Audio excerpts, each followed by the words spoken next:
Berikut ini adalah beberapa hal yang membuat rezeki kita cenderung sulit untuk datang ke hadapan kita. Kita udah pernah membahas part 1 sebelum video ini dibuat. Oleh karena kita nggak mau kepanjangan, maka kita buat part 2-nya. Jadi inilah penyebab sulitnya rezeki part 2. Nomor 4, yaitu tidak peduli dengan anak yatim. Penyebab sulit datangnya rezeki yang selanjutnya adalah perbuatan tidak memperhatikan anak yatim. Padahal sudah jelas Allah dan Rasulnya selalu berpesan kepada kita pentingnya memperhatikan anak yatim. Pada beberapa seruan lainnya, Allah selalu menyertakan perhatian dan kepedulian untuk fakir miskin juga. Salah satu dalilnya ada di dalam surat Al-Baqarah ayat 220 yang berbunyi, "Dan mereka bertanya kepadamu tentang anak yatim. Katakanlah, mengurus urusan mereka secara patut adalah baik. Dan jika kamu bergaul dengan mereka, maka mereka adalah saudaramu. Dan Allah mengetahui siapa yang berbuat kerusakan dari yang mengadakan perbaikan. Dan jikalau Allah menghendaki, niscaya Dia dapat mendatangkan kesulitan kepadamu. Sesungguhnya Allah Maha Perkasa lagi Maha Bijaksana." Quran Surat Al-Baqarah ayat 22. Dan di ayat selanjutnya penting bagi orang-orang yang merhadik anak yatim oleh Allah Subhanahu wa Ta'ala digolongkan ke dalam golongan pendusta agama. Pada surat Al-Ma'un ayat 1 hingga 3, Allah Subhanahu wa Ta'ala menegaskan hal tersebut. Allah Subhanahu wa Ta'ala berfirman yang artinya, "Tahukah kamu orang yang mendustakan agama? Itulah orang yang menghadik anak yatim dan tidak menganjurkan memberi makan orang miskin." Quran Surat Al-Ma'un ayat 3. Nomor 5, suka makan makanan haram. Makanan yang masuk ke dalam tubuh kita menjadi salah satu syarat untuk dikabulkannya sebuah doa, dan merupakan satu syarat diberikan keturunan yang soleh dan soleha. Ini juga tentunya berkaitan dengan konsep rezeki. Tubuh yang di dalamnya dimasuki oleh makanan dari hasil yang haram jelas tidak akan mendapatkan ijabah atas doa yang kita semogakan. Sehingga mau gak mau secara tidak langsung pintu rezeki pun akan ditutup karenanya. Tak hanya dari berbentuk makanan yang haram, cara kita mendapatkan makanan yang haram juga bisa digolongkan sebagai makanan yang haram, meskipun wujud makanan tersebut halal adanya. Misalnya, kalau makanan yang kita dapat itu adalah hasil dari mencuri, merampok, berjudi, dan sejenisnya yang termasuk dengan cara memperoleh harta yang haram. Allah Subhanahu wa Ta'ala berfirman dalam surat Al-Baqarah ayat 12 yang artinya, "Hai orang-orang yang beriman, makanlah di antara rezeki yang baik yang kami berikan kepadamu dan bersyukurlah kepada Allah jika benar-benar kepadanya kamu menyembah." Quran Surat Al-Baqarah ayat 172. Nomor 6, terlalu serakah terhadap urusan duniawi. Hakikatnya manusia diciptakan di muka bumi ini adalah untuk beribadah kepada Allah. Karena itu, semua yang dilakukan seorang hamba di dunia ini adalah dalam rangka mencari keridhaan Allah semata dan mengumpulkan bekal untuk kehidupan kelak di akhirat. Sungguh gawat jika harta benda yang kita dapatkan sewaktu di dunia ini sama sekali tidak membuat kita semakin dekat kepada Allah. Ada kalanya kenikmatan dunia mengaburkan tujuan sesungguhnya kenapa manusia diturunkan ke muka bumi. Kenikmatan fana dunia membuat manusia lupa akan akhirat dan terlalu mementingkan unsur-unsur duniawi.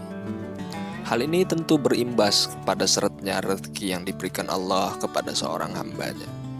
Dan ini pula dijelaskan oleh Allah Subhanahu wa Ta'ala dalam firman-Nya di surat Al-Hadid ayat 20.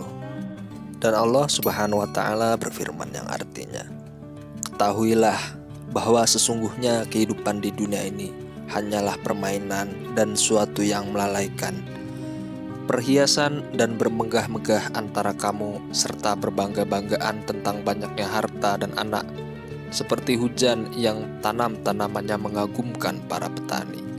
Kemudian tanaman itu menjadi kering dan kamu lihat warnanya kuning, kemudian menjadi hancur.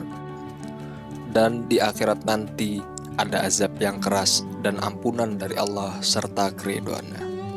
Dan kehidupan dunia ini tidak lain hanyalah kesenangan yang menipu. Quran Surat Al-Hadid ayat 20. Nomor 7. Kurang menjaga badan. Badan atau kesehatan adalah salah satu hal yang berkaitan erat dengan bagaimana satu ikhtiar mencari rezeki dilakukan. Meski hal ini tampaknya sepele, tapi Allah Subhanahu wa Ta'ala menganggap kebiasaan menjaga badan sebagai satu wujud dari sikap bersyukur atas nikmat yang diberikan Allah Subhanahu wa Ta'ala. Begitu pula badan yang tidak dijaga dengan baik akan membuat penyakit mudah singgah, sehingga kelak mempersulit untuk ikhtiar mencari rezeki. Hal ini pun secara jelas sudah ditegaskan dalam Al-Quran Surat Al-Baqarah ayat 195 tentang pentingnya menghindari kebiasaan yang merusak tubuh. Allah Subhanahu wa Ta'ala berfirman, yang artinya, dan infakkanlah hartamu di jalan Allah, dan janganlah kamu jatuhkan diri sendiri ke dalam kebiasaan dengan tangan sendiri, dan berbuat baiklah, sungguh Allah menyukai orang-orang yang berbuat baik. Quran Surat Al-Baqarah ayat 195. Nomor 8. Tidur seusai sholat subuh. Banyak yang bilang bahwa kebiasaan tidur pagi setelah sholat subuh adalah salah satu penyebab seretnya rezeki seseorang. Apa betul seperti itu? Nyatanya memang betul demikian adanya. Kebiasaan seperti itu ternyata mampu menghalangi masuknya rezeki seseorang. Dan tentu aja hal ini adalah sebuah pengecualian bagi mereka yang kerjanya itu di malam hari dan butuh waktu istirahat di pagi harinya seperti security dan lain-lain. Untuk menghindari kebiasaan buruk ini, ada baiknya seorang muslim yang sudah melakukan sholat subuh haruslah dia melakukan aktivitas pagi seperti olahraga, bersih-bersih rumah, menyuci, dan lain sebagainya. Hindarilah tidur pagi seusai sholat subuh karena itu dapat menghambat datangnya rezeki. Nomor 9. Kerap mengeluh. Jangan pernah meremehkan kebiasaan mengeluh ini. Mungkin hal ini terdengar nggak ada hubungannya sama sekali dengan korelasi antara seretnya rezeki seseorang. Namun ternyata kebiasaan suka mengeluh ini merupakan salah satu bentuk tidak bersyukurnya seseorang atas rezeki yang diterimanya dari Allah. Sebagaimana diketahui bahwa hamba yang pandai bersyukur maka akan ditambah nikmatnya oleh Allah Subhanahu wa Ta'ala. Sebaliknya, mereka yang kufur dan tidak pandai bersyukur maka azab Allah sangatlah pedih. Hal ini disebutkan Allah dalam Al-Quran Surat Ibrahim ayat 7. Allah Subhanahu wa Ta'ala berfirman yang artinya, dan ingatlah ketika Tuhanmu memaklumkan, sesungguhnya jika kamu bersyukur, niscaya aku akan menambah nikmat kepadamu. Tetapi jika kamu mengingkari nikmatku, maka pastilah azabku sangat berat. Quran Surat Ibrahim ayat 7. Nomor 10. Suka pamer.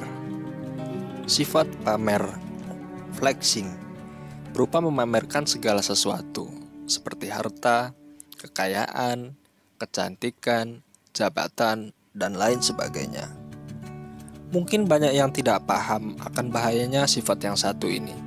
Selain memang banyak yang akan tidak suka terhadap sifat kita, kebiasaan suka pamer ini menyimpan sejumlah kekurangan dan bahaya yang tidak sepele, dan merupakan salah satu penyebab seretnya rezeki.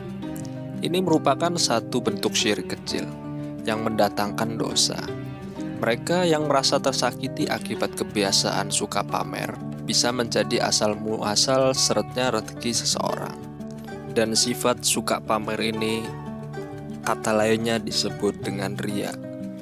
Dan Allah Subhanahu wa Ta'ala menjelaskan di dalam Quran Surat An-Nisa ayat 38. Allah Subhanahu wa Ta'ala berfirman, dan juga orang-orang yang menginfakkan hartanya karena riya dan kepada orang lain ingin dilihat atau dipuji, dan orang-orang yang tidak beriman kepada Allah dan kepada hari kemudian, Barang siapa menjadikan setan sebagai temannya, maka ketahuilah dia, setan itu adalah teman yang sangat jahat. Quran Surat An-Nisa ayat 38. Nomor 12. Sifat pelit. Sifat pelit merupakan satu bagian dari sifat setan. Maka dari itu seorang muslim dilarang untuk punya sifat pelit, apalagi terhadap sesamanya. Rezeki malah enggan untuk mendekat bila seorang muslim masih dihinggapi oleh sifat pelit ini.